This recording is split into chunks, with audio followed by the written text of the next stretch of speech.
Your CV is the single most important document when searching for a new job. It doesn't matter how long it has taken to write. The person reading it will take about 5 seconds to form an opinion. As well as grabbing the attention of your potential employer, your CV has to impress them too. You have to show that you have the necessary skills and competencies to do the job. It's a lot to ask, but all it takes are a few simple rules to make sure that you produce a well-presented, accurate and concise CV that will give you every opportunity to secure an interview. The first rule is to write the CV yourself. It needs to represent you and the language you use. You will be expected to discuss your CV at an interview, and a recruiter will definitely know when a CV is not your own. The best way to lay out a CV is to start with your name and contact details.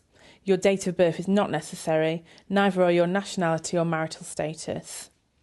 The big question now is, what comes next? This is the critical part of the CV. Some people think a personal profile is the best way to make that all-important positive impression. Sometimes it is, but 9 times out of 10, personal profiles have the opposite effect, and so we think these are best avoided altogether. The most dynamic part of your CV is a section that charts your key achievements. Put it first and back up your achievements with compelling facts.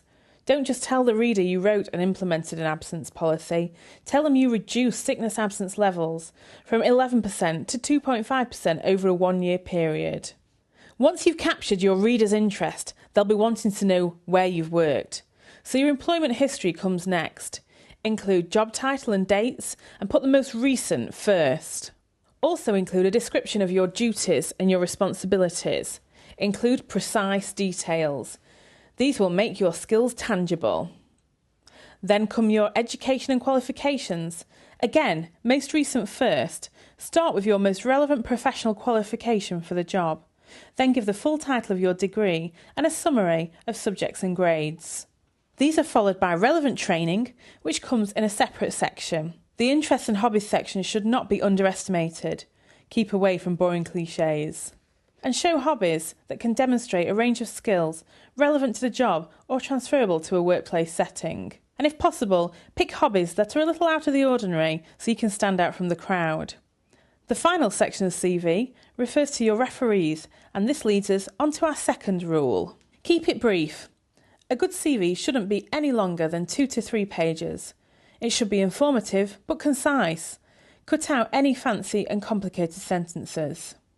A good CV will highlight all your skills that are relevant to the job.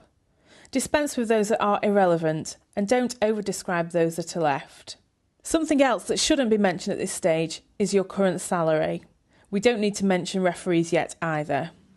Your CV needs to be truthful and accurate. For example, declare breaks in service. If a break was due to redundancy, state this clearly. There's nothing wrong with giving yourself credit where credit is due, but never exaggerate. Rule 4. We need to think about the language we use. Keep your CV in the third person where possible, as this helps to avoid beginning sentences repeatedly with I. Be aware of using the relevant tense throughout, and always try to use positive words that describe your skills confidently. The Recruitment and Employment Confederation says that about half of all CVs received by recruitment consultants contain spelling or grammatical errors. Spell checking is one way to look for errors, but there are many words that slip through the net. The best type of spell checking is to get a friend or a colleague to read it through. And finally, we need to pay attention to the presentation. Your CV should be easy to read and not cramped. To achieve this, the chosen font should be uniform throughout, although headings can be emphasised with size changes, bold lettering, underlining and italics. Fonts such as Times New Roman or Arial with point 12 give a CV a professional air. For a more interesting font, consider Georgia, or a more classy choice might be Geneva or Verdana. Bullet point styles should not be mixed, and indenting should be consistent throughout. Like the Forth Bridge, a CV is never finished. It should always be kept up to date and, of course, tailored to every individual opportunity that you apply for.